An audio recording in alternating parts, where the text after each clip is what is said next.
what the heck is a FODMAP? What on earth is the low FODMAP diet? Why am I doing it? How am I doing it? Why should you do it? Hey guys, it's Karen V, and if you're new here, I am struggling with a few things such as pelvic floor dysfunction, IBS-C, and Diastasis recti. So all of these conditions that I have contribute to my chronic constipation, and I make a lot of videos on this topic. I also make videos about achieving greater health through food, fitness, and mindset, and I love activewear, so you've got a little bit of everything here. But this video is going to talk about the low FODMAP diet. It's something I've been doing for a while, and I wanted to talk about it. The low FODMAP diet is a 3-phase elimination diet that helps people to manage their IBS symptoms. Statistics show that 75% of people that do this diet experience improvement with their symptoms. The low FODMAP diet was developed by Monash University. The first phase is the elimination phase, where you are eliminating all high FODMAP foods and only eating low FODMAP foods in the correct amounts. This phase lasts anywhere from 2 to 6 weeks. I started this diet on March 10th, and so I did this phase for 7.5 weeks. Before I go any further, I'm sure you're wondering, what the heck is a FODMAP? FODMAP is an acronym for fermentable oligosaccharides, disaccharides, monosaccharides, and polyols. So what does that mean? FODMAPs are short-chain carbohydrates that are hard to digest, especially by people who have IBS. But the everyday person doesn't know if a certain food is high FODMAP, and that's why working with a registered dietitian is crucial. I am actually working with one. I am so glad I contacted the RD that I did, because she has been amazing and very helpful. So let's talk about the FODMAPs. I'm going to give you examples of FODMAPs in each category, so you just have a general idea of the foods that I've been avoiding for now. So the F in FODMAP stands for fermentable. So all the foods I've been avoiding are fermentable, meaning that the gut bacteria ferment these undigested carbs and they produce gas. The O, oligosaccharides, represents the fructans and GOS, the galacto-oligosaccharides. And these include foods like wheat, rye, onions, garlic, and legumes. The disaccharides represent lactose. So foods like milk, soft cheeses, and yogurt, those are foods I've been avoiding. The M, monosaccharides, represents fructose. So foods like honey, apples, high fructose corn syrup, those are some examples of foods I've been avoiding. And the last letter, P, stands for polyols, which represents sorbitol and mannitol, which you can find in some fruits, vegetables, and artificial sweeteners. So yeah, this has been a trip. I had to cut out a lot of foods that are my favorites. Some examples are my Dave's Killer Bread. Love my Dave's Killer Bread, but I have not been eating wheat products with the exception of sourdough bread. You can have sourdough bread. I have also cut out my G2G bars because they contain honey, but none of this is forever. This was just during the elimination phase. So those are just some examples. Also, I haven't been having like regular cream in my coffee. I usually use light cream or half and half. I had to find a lactose-free creamer, and I found an amazing one that I'll share with you later. I love it so much. It's got no lactose and it's vanilla flavored. It's delicious. Make sure you do stick around for the whole video, because after I do all this explaining, I put together a little fun little snippet of what I eat in a day. So stick around for that. The second phase of the diet is the reintroduction phase. It's the testing of high FODMAP foods. And I was told by my RD this could take about 2 months. I just started this phase on May 1st, and it's been kind of fun. This is where working with an RD is extremely valuable, because this is a very strategic method of testing. You can only test one grouping of FODMAPs at a time. You can't stack them in the beginning. We may stack them later. I'm actually not sure because I'm not there yet. I'm going to give you a general idea of how she has me doing this. For the first 3 days, you pick a FODMAP. We are testing lactose, and on the first day, you eat a small amount of this chosen food. On day 2, you increase the amount, and on day 3, you increase the amount even more. By the end of the 3 days, you should have an idea of how this food is making you feel. If you're fine, then you know that then that's not what was bothering you, and you can bring that food back into your life. If you discover throughout those 3 days, like, oh, day 1, the small amount didn't bother me, but maybe by day 3, the larger amounts bothered me, then you know this could be a troublesome food in larger amounts. So this is really identifying what's going on. A very important part of this testing phase is that once you conclude, say, testing the lactose or whatever you tested first, and say you're fine with it, it doesn't affect you, you can't really bring it back into your regular diet until you're done testing all the other foods, all the other groups of foods. So, I tested ricotta. For the most part, I'm okay with it, but on day 3, it kind of bothered me a little bit. So I'm thinking maybe just the largest amount wasn't the greatest for me. Now, what did I experience? I experienced a little bit of discomfort in my belly, kind of some cramping, but it was nothing crazy. But did I enjoy that? No. But at least I know I can eat ricotta. I just have to kind of know my limits. So let's just stick with this one example because it's literally the only thing I've tested so far.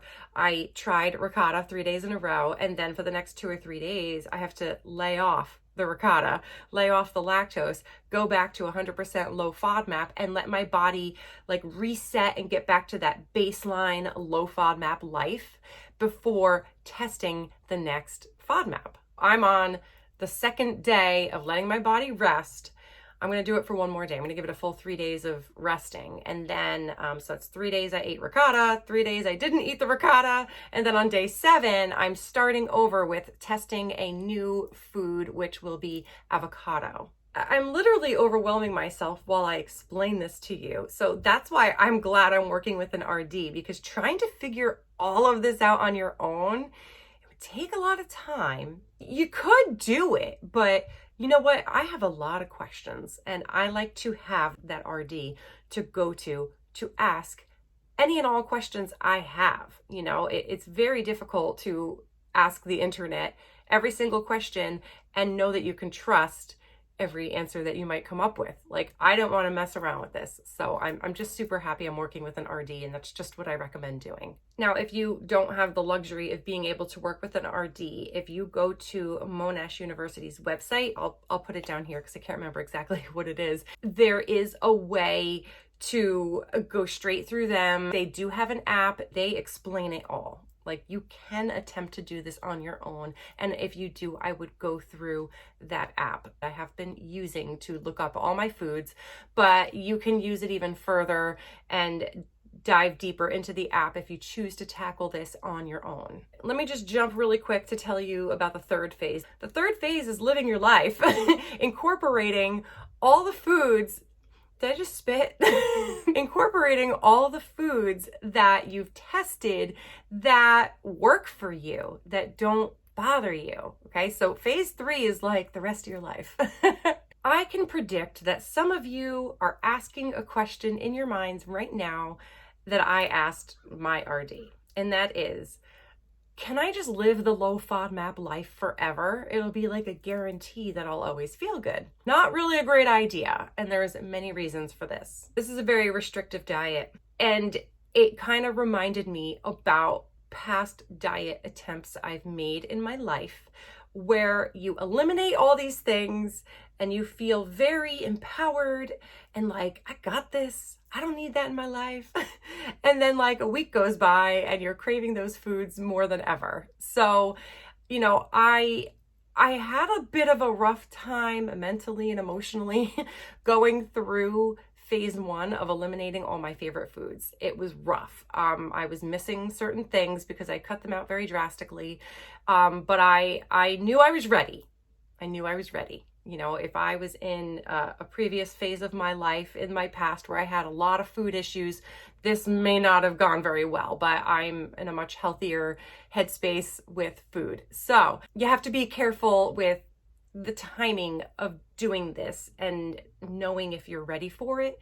Another challenge I found was that like eating out was very difficult, and it still is. I'm still like doing this, okay? And I don't know, the restaurants I've been going to, we go out like every weekend, we gig on the weekends, we get fed where we go. There's always a party or an event, and it was very difficult to pinpoint carbs that I could eat. I found myself eating French fries. Now, French fries are a huge weakness for me. That's always been one of my favorite junk foods. And I was finding out all these restaurants, they're like, well, we can get you French fries, and those are technically low FODMAP, but that's like a trigger food for me. I love French fries. And if you give me a whole plate of French fries, I'm probably going to eat the whole thing. I have a little bit of lack of discipline if you throw French fries in front of me. And I had an extra lack of discipline with these French fries recently because I cut out so many other foods that I enjoyed. So I was like, oh, I'm so excited to eat these French fries. So my caloric intake has gone up, during this testing phase. And it's just something that happened. I wasn't happy about it, but I pulled myself together and I'm back on track, and it's just something I had to go through. It's what happened. So you gotta be careful. So yeah, back to eating out. I called restaurants. My first dinner out with a friend, I'm like calling the restaurant. We were on the phone forever trying to figure out what I could eat because everything on the menu was just so like fancy and pre-made. It was very annoying. But proteins are fine, so that's great. But I like to have carbs with my food. Also, there's so many vegetables that I cut out that I love. Like I would roast cauliflower and Brussels sprouts and the full broccoli. The stalks are actually what is bothersome. You can eat the head, but it all just became very overwhelming. So this is not a diet for the weak-minded. So besides it being very restrictive and very difficult to dine out, the last reason is that it does cut out a lot of prebiotic fibers. Now, not that you can't get your prebiotics from other foods that you are still eating, but you just have to make sure you're getting them, but you're cutting out a lot of other prebiotics. So that's why doing this should absolutely be temporary. This is not a weight loss diet. This is a diet to figure out what foods are causing you some digestive issues and knowing the amounts that your body can tolerate. That's all this is to make you feel more comfortable in the future. Before I give you an example of what I eat in a day, I just want to give you what apps are on my phone that have been helping me navigate this diet. Okay. So number one, the Monash University app. Absolutely 100%. It's not free, but it's not that expensive. It might have been like $13, but I've been going to that app like crazy because you kind of need it. You need it.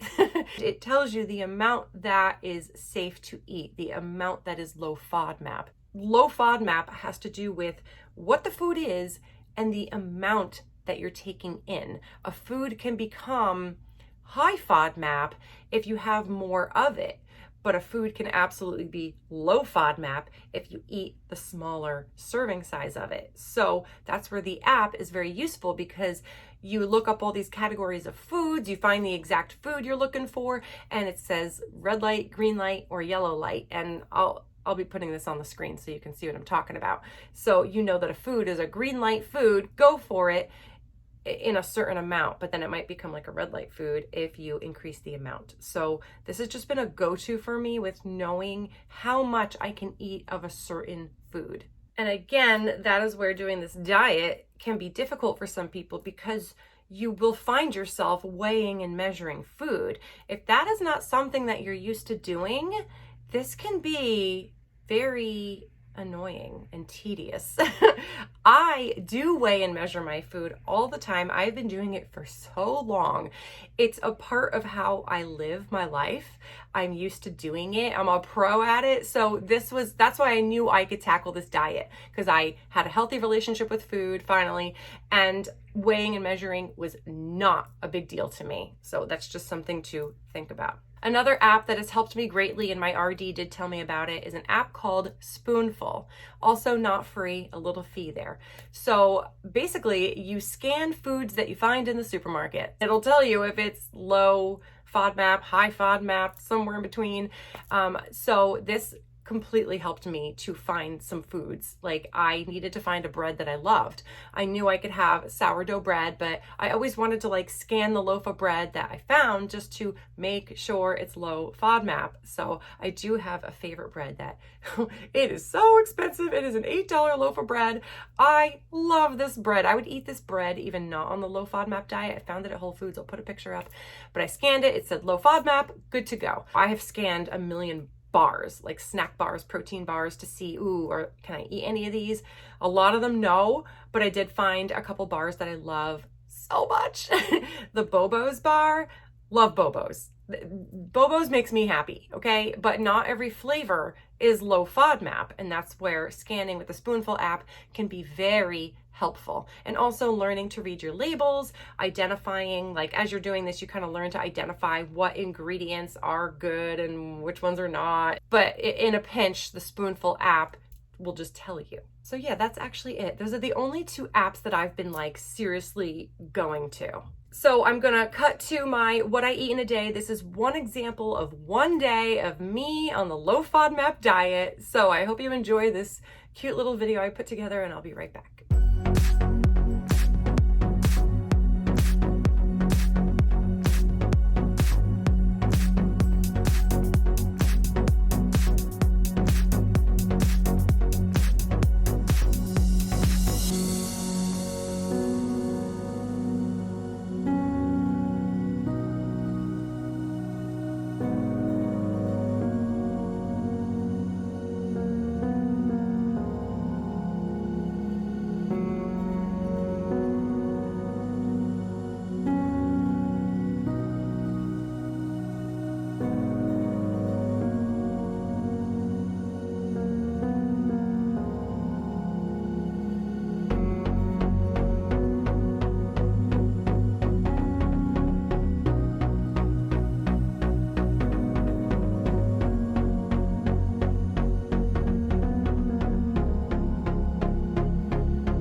Don't even remember what I put in that video because I made it a week ago. But just off the top of my head, what are things that I love? Proteins are not a problem. I eat tons of eggs, ground turkey, grilled chicken. I learned how to make tofu during this diet. I was like, oh, look at me making tofu. It's not as high protein as I thought it would be, but it is a source of protein. I love my pecans, fat-free, lactose-free milk, my Califia creamer for my coffee. Kiwi and oranges. Those are like my two fruits that are go-tos. Green beans are a go-to vegetable. What else do I eat? My cereal, the Panda Puffs in the morning. Oats, I'll have overnight oats or steel cut oatmeal. What else do I eat? Oh, I did one time indulge in Talenti. It's like a sorbet. I mean, it's kind of like an ice cream, but they also have a sorbet. But I just try to stay away from that. That's a trigger food. Like I could eat the whole pint, you know. So but I did buy that one time because it's low FODMAP and I just wanted a treat. Cheeses, I was happy I didn't have to give up my cheeses. I can still have my cheddar, my Swiss. I like the little Baby Bells. It's just how much you're having. You got to make sure you're sticking to the amount that the app tells you that you can have. I think for the Swiss cheese, I found I could have 1.5 ounces. So that was actually like 1.5 slices of the cheese I buy. I'll just stop there. I could babble forever. So I'm just going to end the video here. I think I covered everything that I wanted to cover. If you have any questions, please leave them in the comments. Always when I make a video, I like have this feeling that I forgot something. So if I did, just ask me in the comments and I will absolutely answer your questions. I hope this video was helpful to you if you are considering trying the low FODMAP diet. I completely empathize with you if you have IBS. I have been constipated for 8 years, okay? It is a huge focus of my life and I'm trying to fix this. And, you know, so far, how could I forget to tell you, I'm feeling pretty good. Okay, so I do feel that this diet is helping me. Is it making me go to the bathroom? Not so much, okay, but it's making me feel better. All right, so it's a step in the right direction. For some people, the diet can help people to go to the bathroom if they're constipated, but that's not going to be the case for everyone, and of course that's not the case for me. But it is a step in the right direction. I am feeling more comfortable in my belly area. It's less active, it's less gurgly. I do have less gas. It's helping. A step in the right direction. So again, let me know if you have questions. If you enjoyed this video and you found it helpful, please give it a thumbs up. Don't forget to subscribe to hear more from me about chronic constipation and how to cure it. Also, food, fitness, mindset, activewear reviews, and also hit that notification bell so that every time I upload a video, you are notified. Thank you guys so much, and I'll see you in my next video. Bye. This was fun. Thought that was Parmesan. Nope, just a boatload of garlic all over my salad. And I can't eat garlic. And this is Parmesan. Nor can I eat garlic, pizza. Parmesan. Low FODMAP life. Okay, so that's going to waste. Who wants lettuce with garlic on it? Enjoy. All right, so we're having a classic stressful moment eating out. Okay, I ordered grilled salmon and roasted potatoes, and they gave me the full salmon dinner that's loaded with garlic. And potatoes are loaded with garlic. I forgot to say no garlic. I was then informed that the salmon does not have garlic, but everything else does. I have to now gaze at this lovely looking, delicious food. I told her, so I basically saved her life. I need to go to the restroom. And then I was so excited to eat the salmon that I missed my mouth.